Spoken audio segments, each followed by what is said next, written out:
start doing that now. So just a heads up, just in terms of camera usage and things like that, this will be recorded and sent out to everybody who has RSVP'd the handshake link. We are going to have time at the end for questions, but like I said, we'll kind of be running this as a panel. I'll be facilitating the panel discussions, and then at the end, we'll leave space for student and alumni questions, whether you want to include that in the chat or verbally. Either way is completely fine, and so we'll let you know when that time opens up. So without further ado, we will go ahead and get started. We have 3 panelists here today. We're really, really excited to be partnering with the Wildflower Center for Emotional Health and, hearing about these wonderful experiences and pathways that these individuals have taken to become therapists in this space. So if we can just kind of start it off, Eden, if you don't mind starting us off, can you share your name, your position title within Wildflower, and just a brief description of what that entails? Absolutely. I'd be happy to. And Jen, thank you. Truly, thank you for having us. We're so excited we love talking with emerging clinicians and students. So we're really happy to be here today. As Jen was saying, my name is Eden Hamidian. My pronouns are she, her, hers. I am our Director of Education and Professional Development at Wildflower. So I guess all that entails, I am a psychotherapist with our practice as well. So I have a caseload. And then I lead our education and training department. And we have a few different arms of that. So that means our internship program. We do have Practicum students that do their academic internship with us. And then also we dedicate about a third of our hiring to provisionally licensed clinicians. So clinicians who are emerging in the field. So with that, we've got our provisionally licensed clinicians and our supervisors. Nicole and Raina and I are actually all on the supervisory team. So we provide our clinical supervision. So I lead that team. And then I guess finally it means like our training opportunities.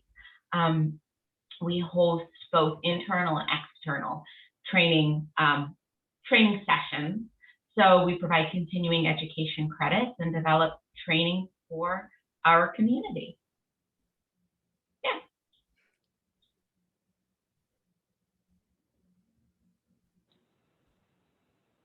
And then Raina or Nicole, I'm not sure who wanted to go next. I can go for it. So yeah, my name is Raina Schwartz, and I use she, her pronouns. I am a clinical supervisor, as Eden mentioned, as well as a staff therapist at Wildflower. So what that entails for me is typically meeting with about 23 to 25 clients a week, kind of a combination of individual clients, couples. I also run a psychotherapy support group.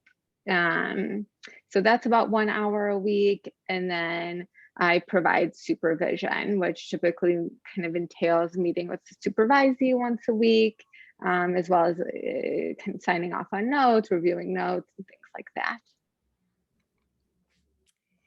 And hello, I am Nicole Ness. My pronouns are she, her, hers as well.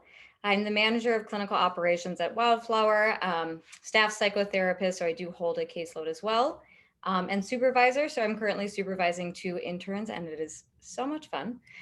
So that is, like Eden had mentioned, really prioritizing emerging clinicians, whether that be providing education of new interventions they want to try on or try out, but also helping them kind of build their own clinical trust and voice. As a manager, my main role is kind of being that, first line of contact between clinicians and what they need in terms of consultations, clinical interventions and support. Some back-end stuff as well, obviously like monitoring progress, performance, all that good stuff. And then psychotherapist, I do hold a caseload as well.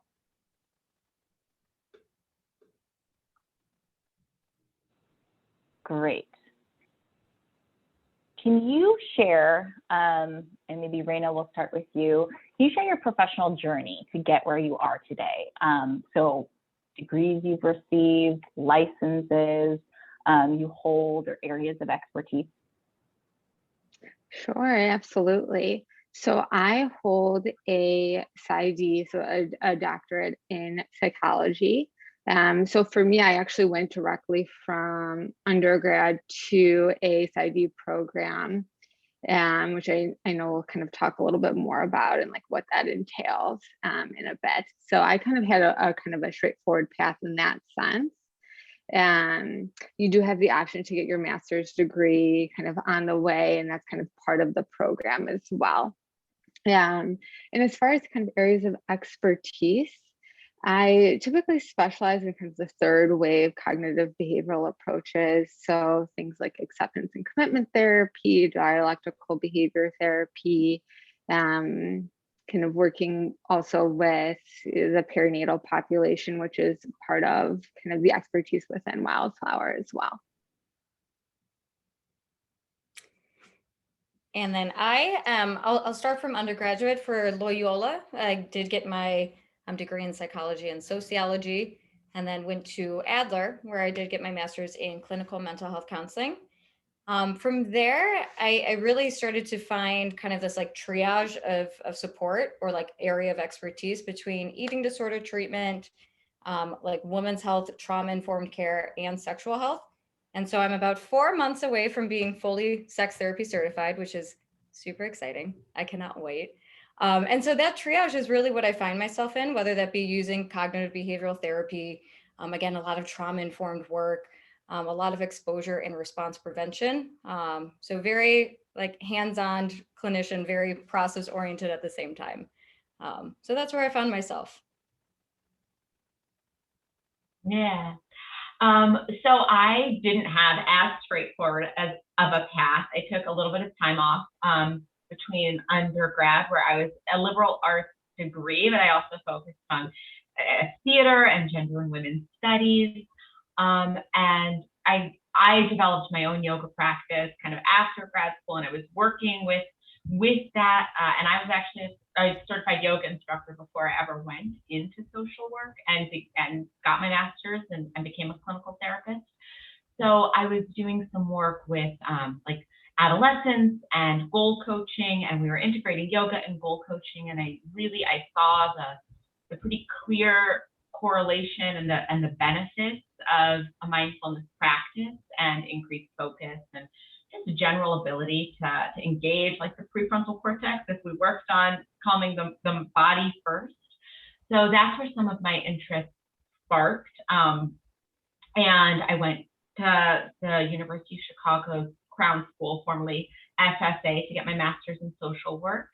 And I was able to kind of, similar to Raina and actually Nicole, get some experience with those third wave approaches that really focus on mindfulness. And then after graduating with my master's, started working in the field with eating disorders, some higher level of care programs, and went and got more certifications in trauma sensitive yoga therapy, yoga informed psychotherapy, and training in dialectical behavior therapy and ACT.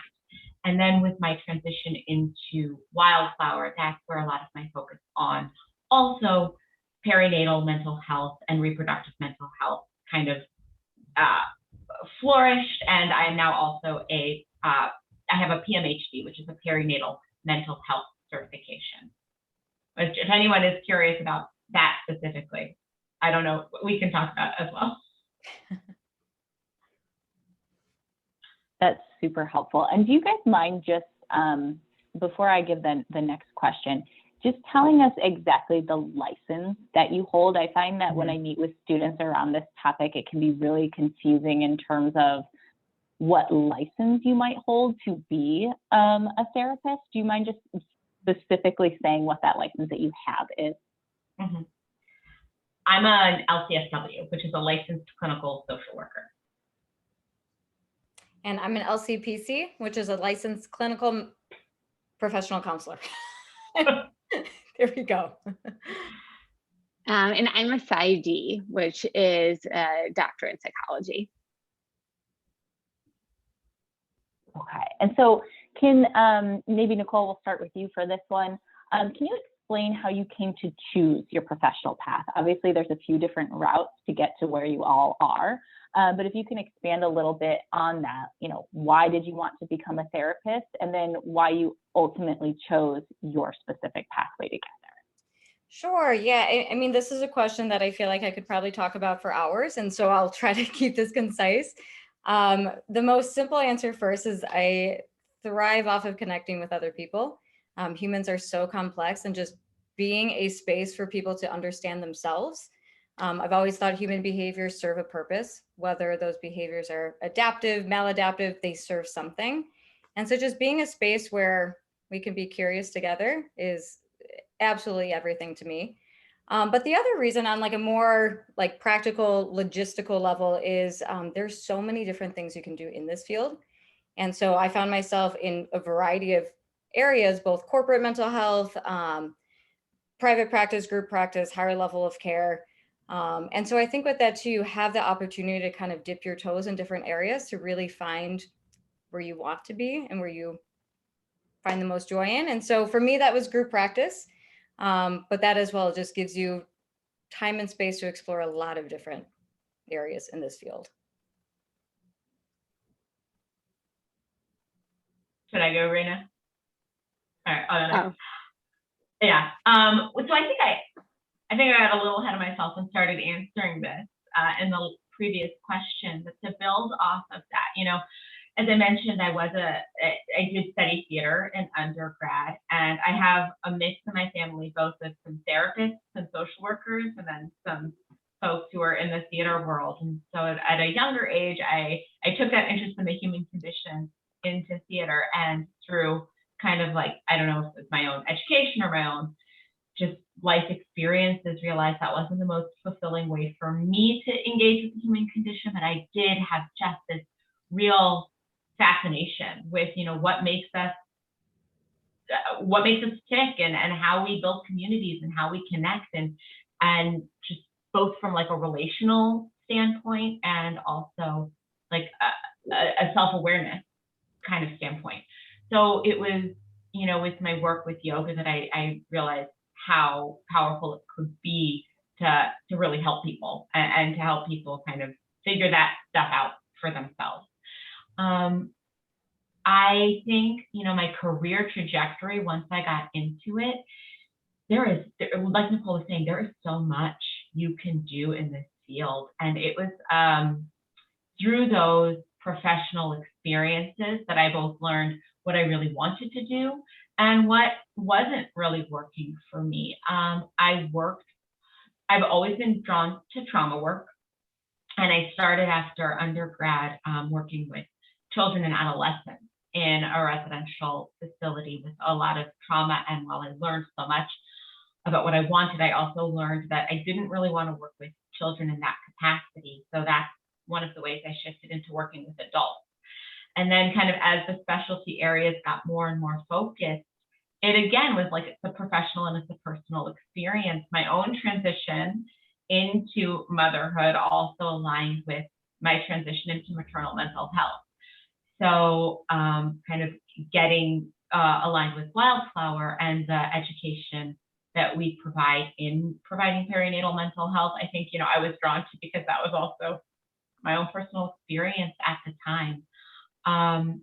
So now I couldn't imagine being at a different point in my career, but it's just certainly, I didn't go into my master's program thinking I want to work with perinatal mental health. It happens along the way.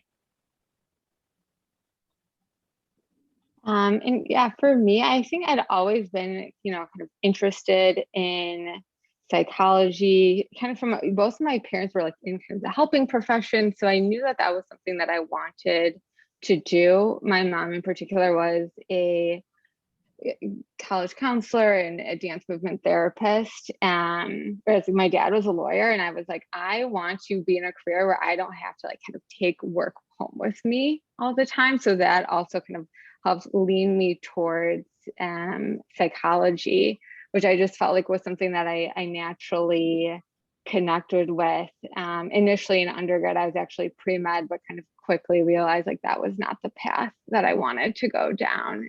And and switched to psychology, and just kind of truly felt like that was such a better fit for me. And then while I was there, I worked in a few research labs, and where, you know, I had the kind of the opportunity to like interview other college students kind of for the purpose of research, but it was kind of through that too that I realized I was like much more interested in like the clinical component of psychology rather than kind of more of the research focus. So I ultimately kind of decided, okay, I'm going to go the PsyD path rather than kind of the PhD path, which was, you know, kind of very much predominant, just like obviously in kind of that research world.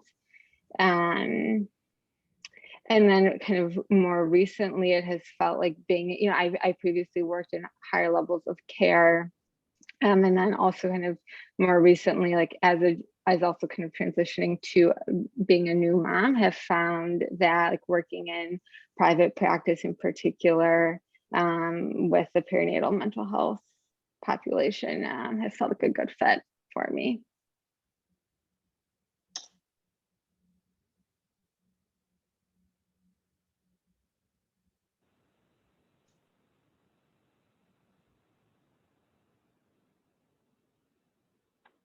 So I know we kind of touched on this a little bit, but I'm wondering if you can go a little further in depth on that chosen pathway and what that entailed. And so specifically, what I mean by that is how long your program was. You know, were your classes during the day or at night? Did your program require an internship or multiple internships? Where did you complete your internships if you had to do those? What did you do to survive, you know, while you're paying to go to school and not being paid to do internships necessarily? I think I get a lot of questions from students just about what these different paths might look like, and it can be really hard to conceptualize that if you haven't had that experience. So if you can kind of expand a little bit on, you know, thinking back to those, you know, grad school days of what your life looked like at that time.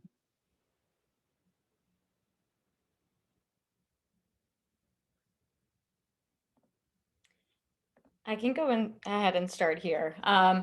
As far as the master's degree, which eventually became my LCPC, those classes, so that was a 2-year program.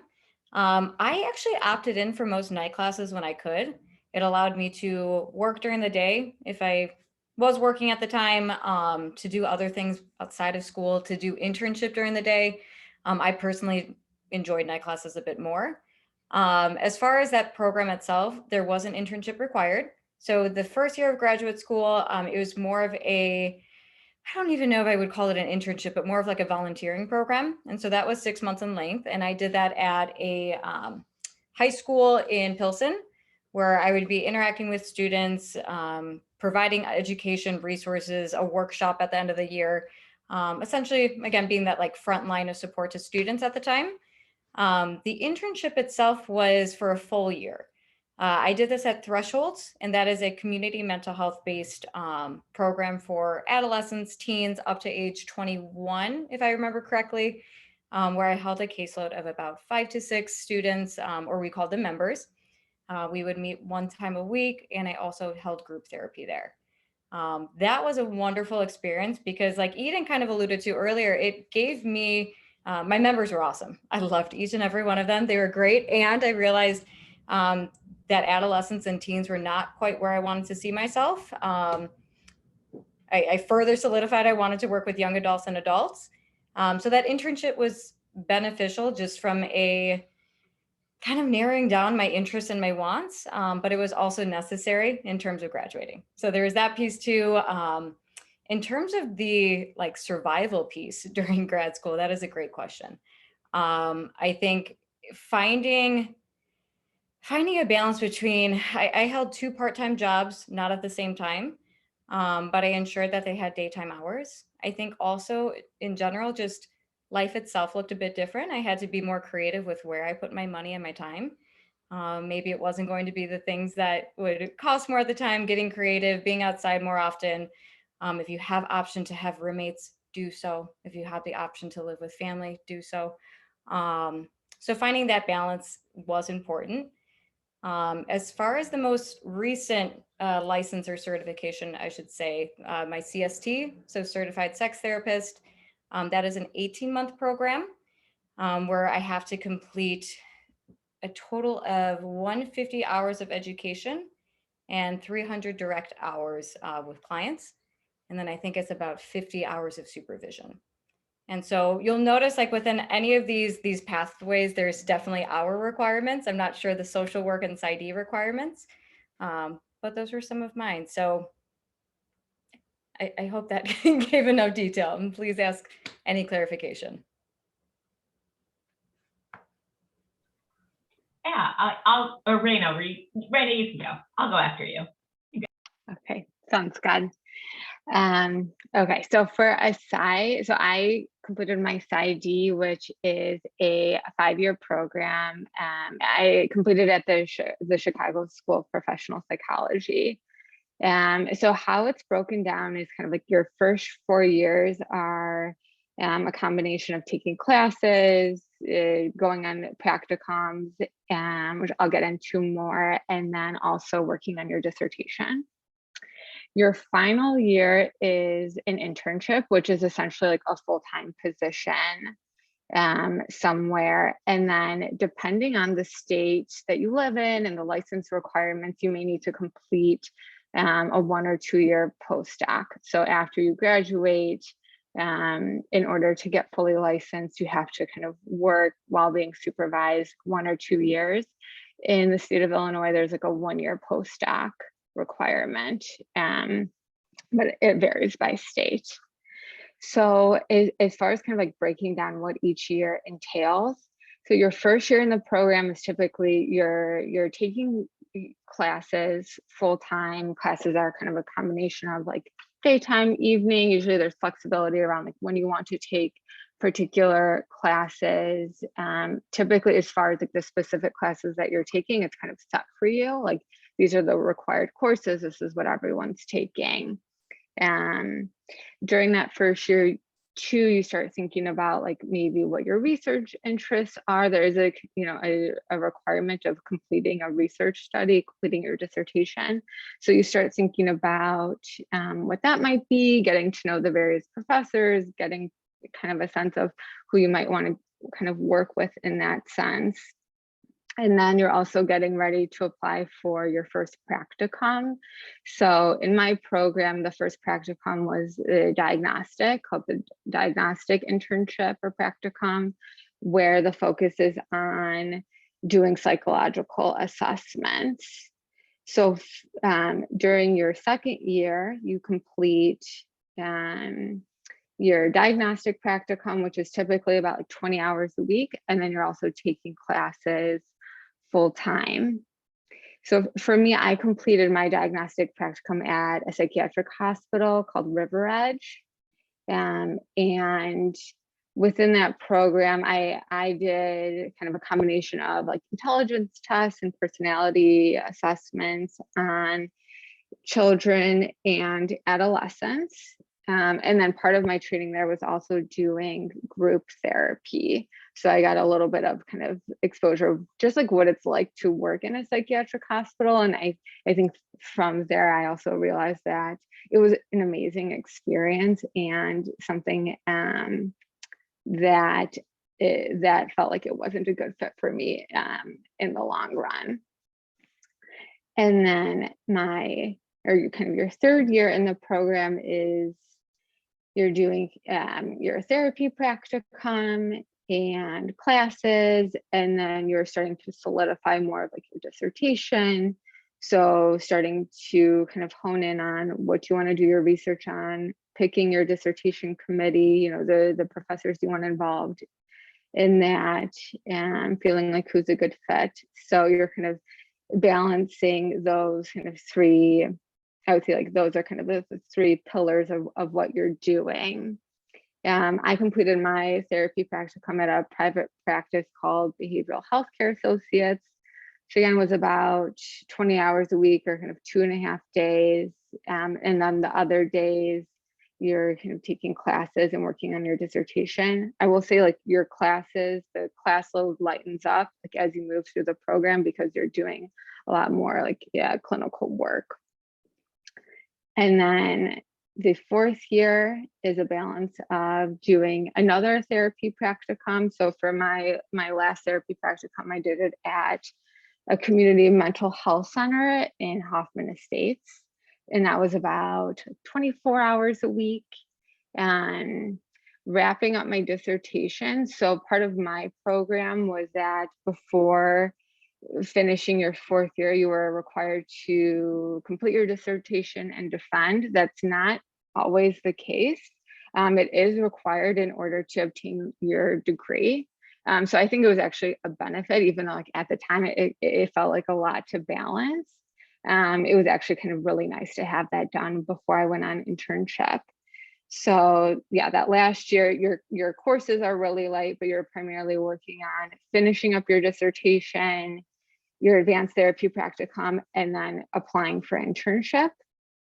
So like I mentioned, your fifth year is, it's kind of like you're finally at the point where you're kind of able to focus on one thing, which is kind of like basically working full time, while also having a lot of supervision, having a lot of didactic trainings, and the internship application process is similar. I don't know if folks are familiar with kind of what's required of like in medical school or kind of applying for residency, where you're applying to sites like all around the country typically.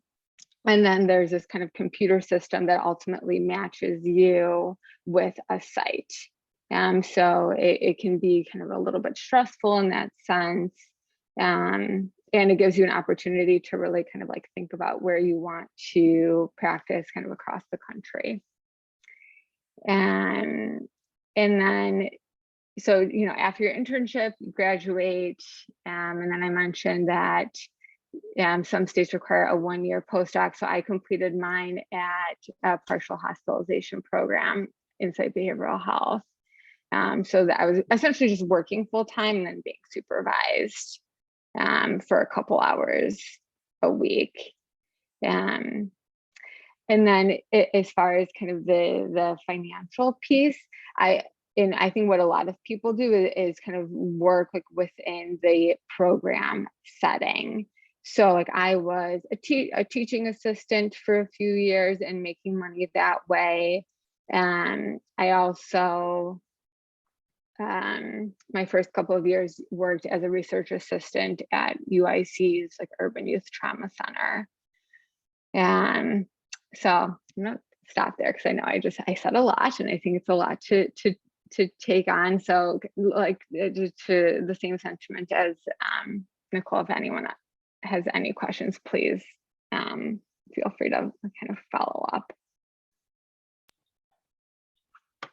Raina, that was seriously so helpful. Okay, thank you. So a bit of a different perspective, what it is like to get your master's in social work. So like Nicole, it's a 2-year program. So the master's has a first year and a second year. At the Crown School, you can choose a track. So you're either going to go for clinical or policy, and I was in the clinical track. And you have your internship. I had 2 internships. Some people have more. If you decide to switch in the middle of for whatever reason, it's not a good fit. For me, I had 1 internship my first year and 1 internship my second year. And typically that second year internship is more clinical and more intensive. So I worked my first year internship, you do 2 days a week, and I was in the full-time day program. So my classes were Monday, Wednesday, Friday, and my internship was Tuesday, Thursday. And I was at a agency called Alternatives. I think that was the whole name, Alternatives Inc. It's in Uptown in Chicago, and it's a youth organization. And then I was placed from Alternatives into a high school, Simpson High School, for parenting and pregnant teen moms.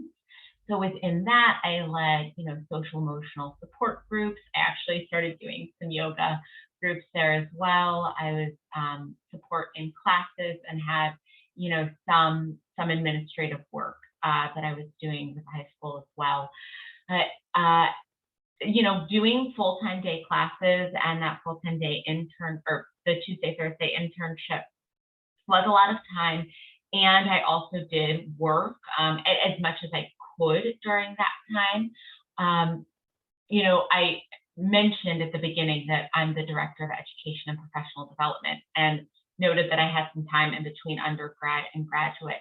I was also doing, I was first a manager in like a retail kind of organization, and then I became a manager of a yoga studio. So that is kind of where some of both the management experience and all of this stuff came together. So I was managing a yoga studio on the side. So I was it part-time? Was it full-time? Hours were flexible. I will say it was a lot of working. It was a lot. That was an intense first year. Second year of grad school, the internship, it switches that the internship is done Monday, Wednesday, Friday, and classes are Tuesday, Thursday for the full-time day program. So then my second year internship was at a place called Heartland Health Alliance, and I was in the Psychosocial Rehabilitation Center. So the focus there was working with adults, homeless or recently housed adults with severe persistent mental illness and often co-occurring substance abuse disorders. So there was a lot of group therapy, and that is where I started also doing some individual therapy. I had a smaller caseload with really thorough supervision, with my clinical supervisor. Just some information about Heartland. It's a harm reduction model. That was some of my first exposure outside of grad school to DBT. I really enjoyed that internship. So when you graduate with your master's in social work, you then you enter into the professional field, but you still need 3,000 supervised hours before you can submit for your licensing exam. So I really, and this is also how I kind of mentor and train emerging clinicians, I think of those additional 3,000 hours, it's about 2 years as an extension of the graduate program. You are working, which financially is helpful, but you still are really learning. It's more of a broad, you're not necessarily finding your area of expertise. You're still kind of taking so much in and figuring out, your strengths and the populations you want to work with, and getting at least weekly 1 hour supervision. So to sit for the licensing exam, you need 1 hour for every 40 hours worked.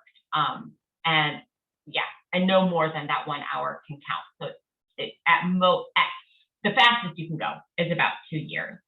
I was working first at a place called Rice Child and Family Center, the place that I spoke about first, and did do some additional training during that time. And then actually, I know Raina from previously to Wildflower, because I also worked at the facility she had referenced earlier, Insight Behavioral Health Centers. And that is where I finished my licensing hours and then sat for my LCSW. I think that I think that covers it. It's super helpful. Again, I just meet with so many students that have questions around kind of what this looks like post-graduation, these different pathways. So that's super, super helpful to be that specific.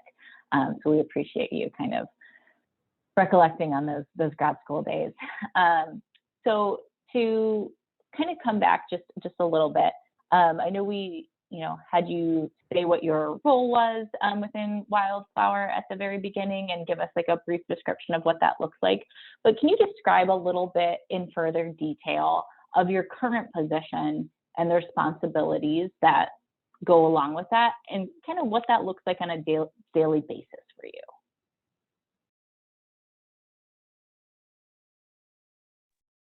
I can go first here. So just as a reminder, I'm a staff therapist and supervisor. So what that entails for me is kind of meeting with clients, usually between anywhere from like 4 to 8 clients a day, I would say. and I work 5 days a week. So like I mentioned before, usually I'm meeting with about kind of like 25 clients a week or so. So Wildflower does allow for a lot of flexibility. So if I wanted to meet with, kind of have a couple of days where I'm meeting with more, kind of 8 clients, and then a couple of days where it's lighter, that's typically, at least for me, that's been working out best. So I'll meet anywhere between between 4 to 8 clients, and then I'm completing notes. Part of the kind of other responsibilities of a staff therapist is kind of like contacting any other like providers that your clients have, coordinating with them. Wildflower also offers trainings, usually one like once a week. So attending those on days where I'm able to, and then usually supervision. If I'm supervising someone, that's usually 1 hour a week. And then there's also some kind of dedicated time to reviewing like my supervisee's notes and preparing for those sessions. Yeah, and I would say like that sums it up for my role. And I won't try to repeat too much with the psychotherapist role.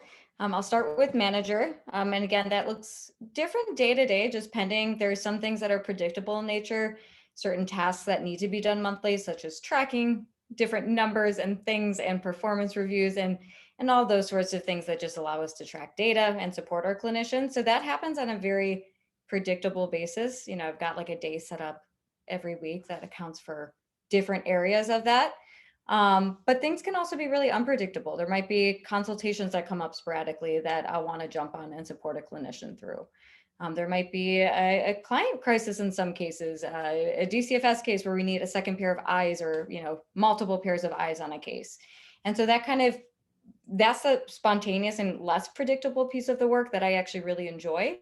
That gives me a lot of time to kind of connect with clinicians that especially in the virtual realm, that you don't see face-to-face that often.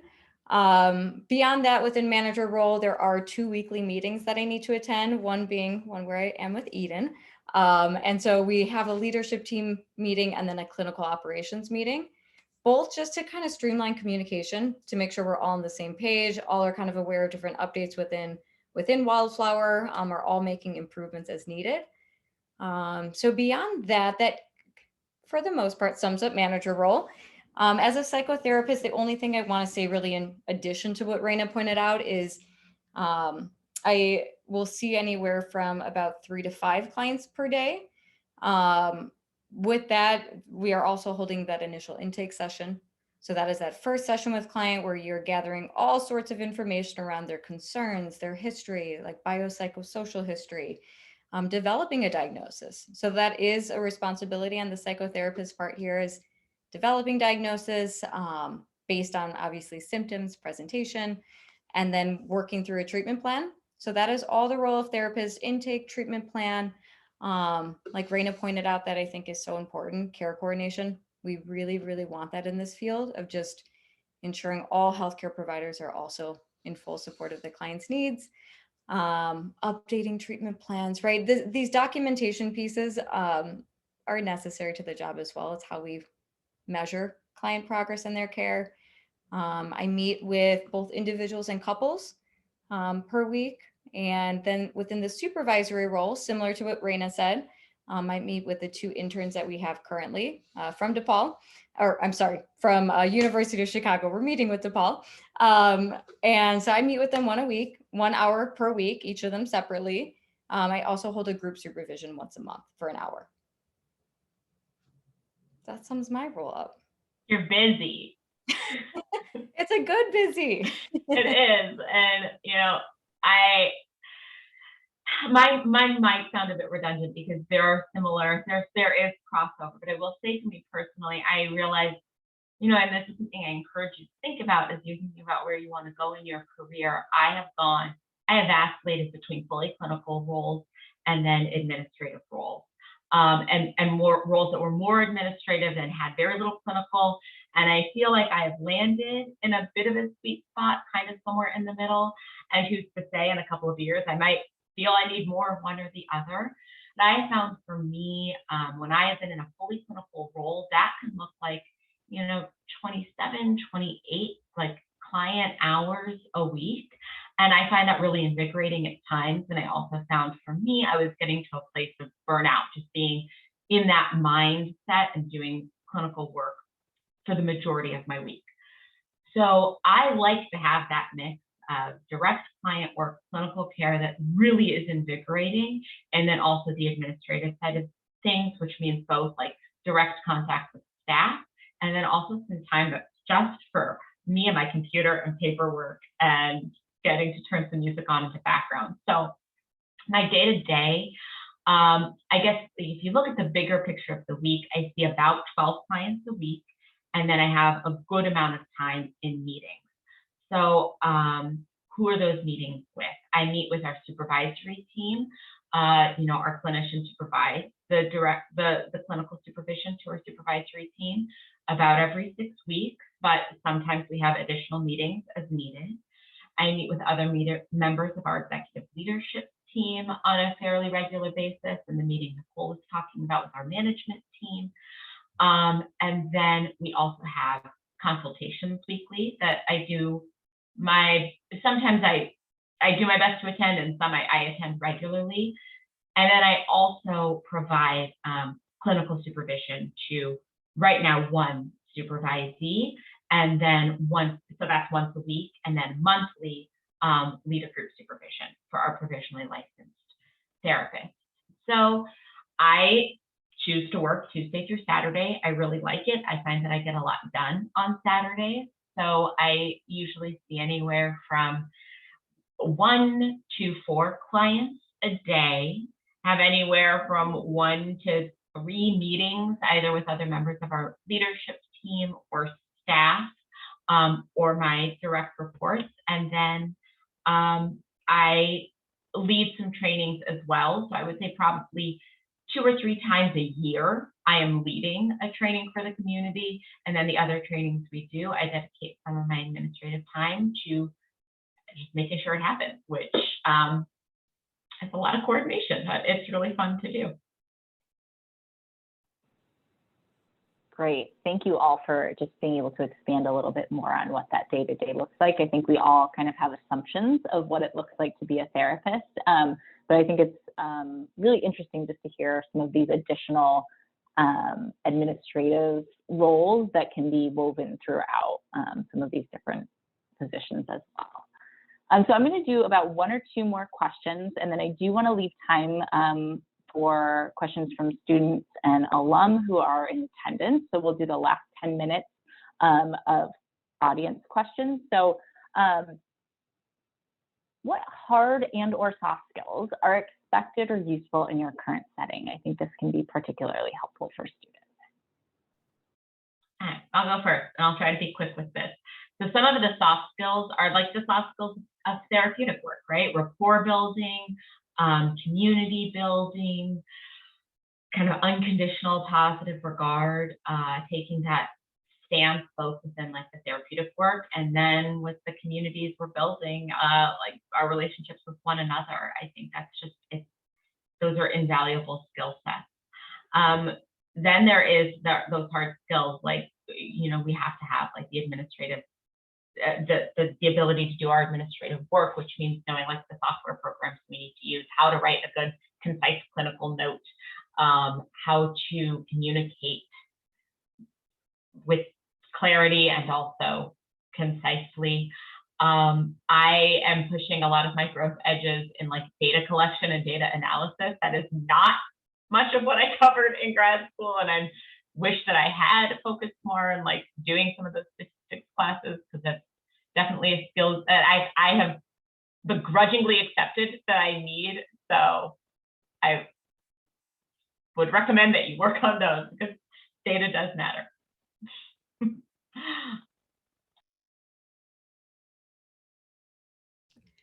I can go ahead. I'll keep this really brief. I'll just use 1 or 2 words for the soft skills. I would say sincerity, both with our clients and with our colleagues. That is everything to me, that like connection, that relationship. As a therapist in general, like having an ongoing desire and like thirst to like learn more and keep doing more, both for yourself, but even more so for your clients. As far as hard skills, organization and clinical writing, those are the main two.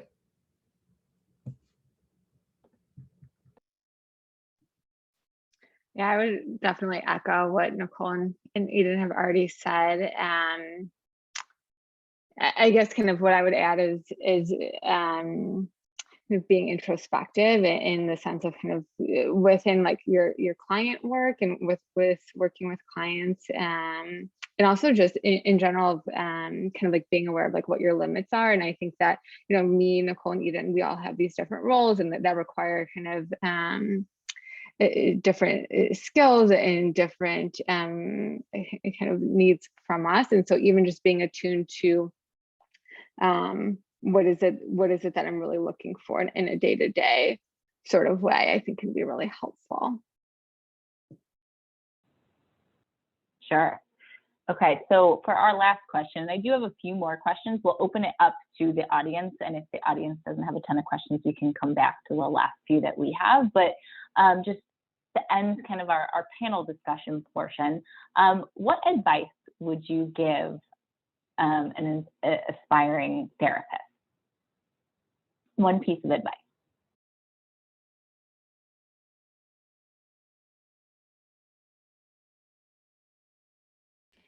Mine is very straightforward. Just be curious. The same thing I tell my clients, but be very curious about yourself and what you want to do in this field. I like that one. I would say always be reading something.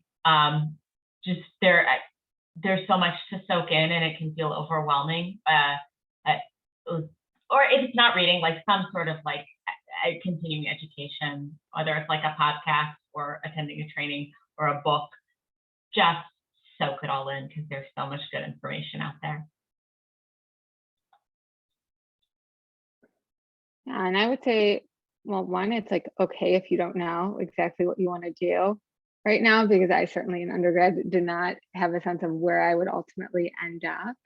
I guess that's not necessarily like a piece of advice, but just kind of like something that I think maybe just a reminder, and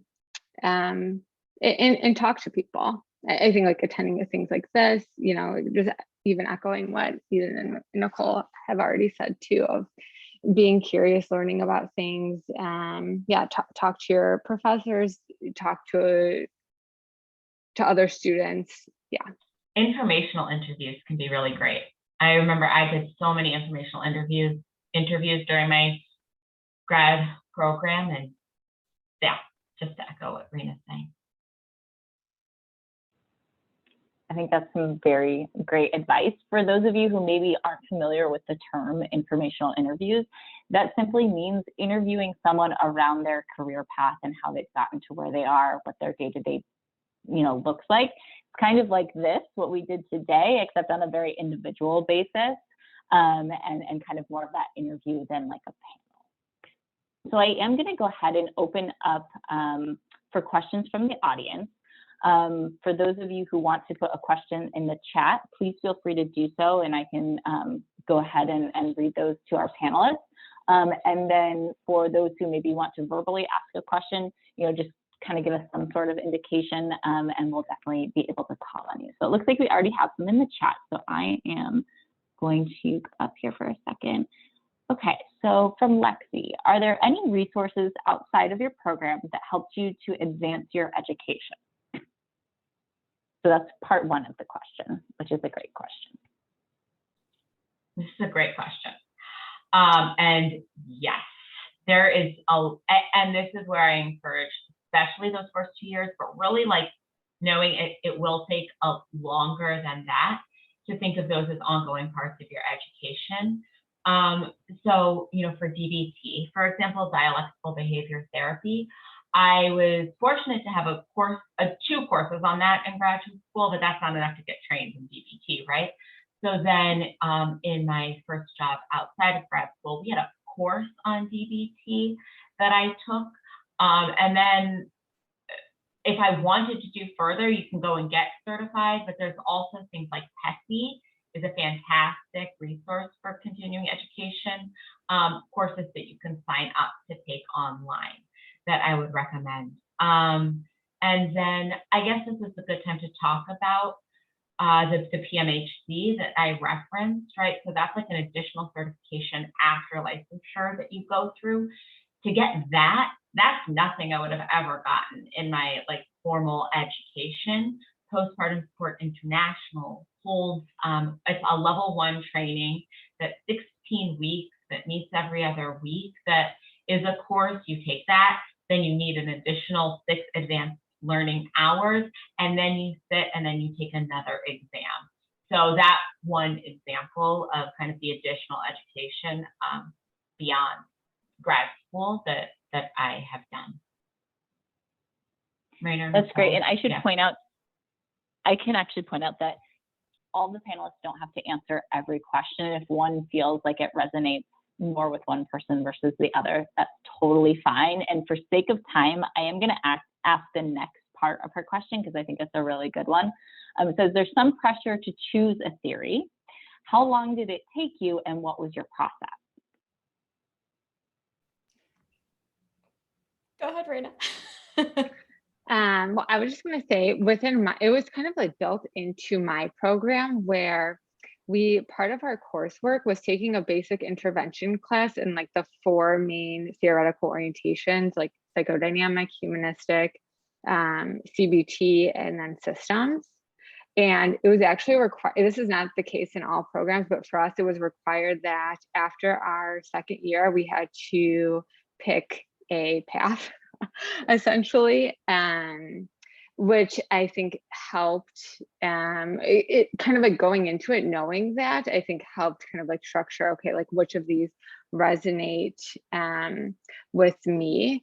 For me, I had always kind of resonated with like the 3rd wave cognitive behavioral approaches, but certainly like talking with the various professors also helped me get a sense of what theory I ended up going with.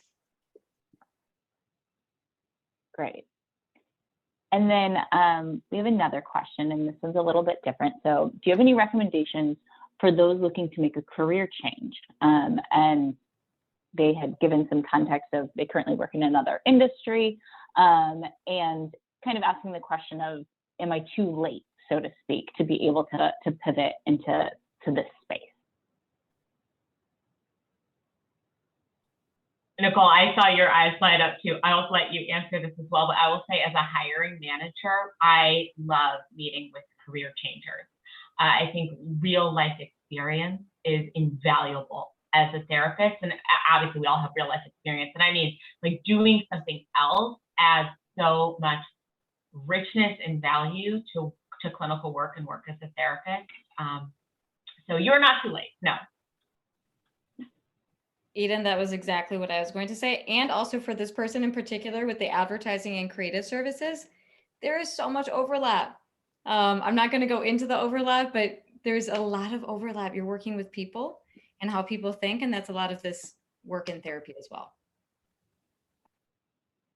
Thank you both. And then from Erica, are any of you licensed in multiple states? And if so, what was that process like? I have a feeling you might all be Illinois specific, or no? I almost moved to California, so I got licensed in California, and it was so hard. It was terrible. I haven't even kept up with the license because states are different. Like each state is different, and California makes it really hard to get licensed there. There are some states with reciprocity, but Raina, I know PsyD has another answer to that. So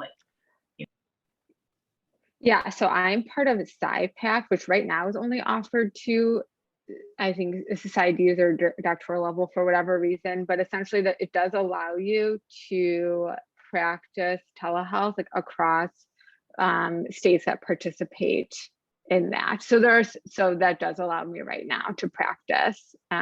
So I'm not necessarily licensed in multiple states, but I am able to practice across like some state lines because of that. Sure. And then from Devin, what's the process of getting supervision to get your LCSW? That might be for Eden specifically. So I'll take that one. So you have a couple of options. Like I was saying, you need 1 hour for every 40 hours worked, and it just needs to be by a licensed clinical social worker. So you need to have an LCSW providing that supervision. A lot of jobs, a lot of employers provide that in-house. Wildflower does. We offer that as a benefit of the job. If the job you have does not provide a supervisor for that clinical supervision, you can get it elsewhere. You just need to be doing direct clinical work to receive that supervision. Your job doesn't have to need to be 100% clinical. It just does need to have direct practice. And if you are looking for a supervisor outside of your agency, the NASW, the National Association of Social Work website, has like a directory you can look for to find a social work supervisor. Or there may be, professors may be able to guide you to somebody who can provide that supervision, because they are able to meet with you outside of your agency and provide that 1 hour for every 40 hours worked for the 3,000 hours that you need. Sure. So this is going to be our last question. This is from David, and I'm just going to kind of summarize. So starting out, wondering just how flexible you can make your schedule. So, not maybe necessarily wanting to work nights or weekends, like what does that look like in terms of flexibility? I think that might be practice specific. I've certainly worked in a group practice before where I did get to determine my hours and kind of set that schedule. And it was also a practice where I had to obtain all my clients. And so I find that typically in practices where there's like an intake team working and is who is deciding like what are those like hotspot times for clients, usually that schedule is a little bit more set in stone in terms of evenings typically are those hotspots, especially for like couples. And so kind of keeping that in mind, there's definitely room like once that schedule is in place to kind of move around things as needed. But I think my honest answer is nights are probably always going to be a hotspot. Sure. Yeah, and we appreciate that honesty there. So I'm going to launch a poll really quickly for all of our student and alum participants. So if you can please take that, it's super helpful for us to get feedback just moving forward with events and programs like this. I really want to take a moment just to thank all of our wonderful panelists, Eden and Raina and Nicole, and just Wildflower in general, for allowing you guys to have the time and space to share your experiences with us. It has been especially enlightening, and I know all of my students agree that they were able to learn a lot here. And because we recorded this, I now am able to share this with additional students who come and meet with me and ask very specific questions around what do these various pathways look like. So we appreciate also having kind of this evergreen content to be able to point students to. If you've taken the poll, you can definitely feel free to go ahead and leave. We want to be mindful of our panelists' time here. Everyone's putting in the chat. Thank you all so much. And again, just want to reiterate that from myself and Ellie. Students, please feel free to meet with Ellie and I, or if you have questions that come up around this specific space, that is one of the areas that we support students with. And so we look forward to hopefully seeing you soon. And it's good to see you, David. I did see you come in. I hope all is well with you. But yeah, thank you so much. And I hope everyone has a wonderful day. Thank you. This was great. We're so glad we could be here today. Thank you, everybody. Yeah, thank you, guys.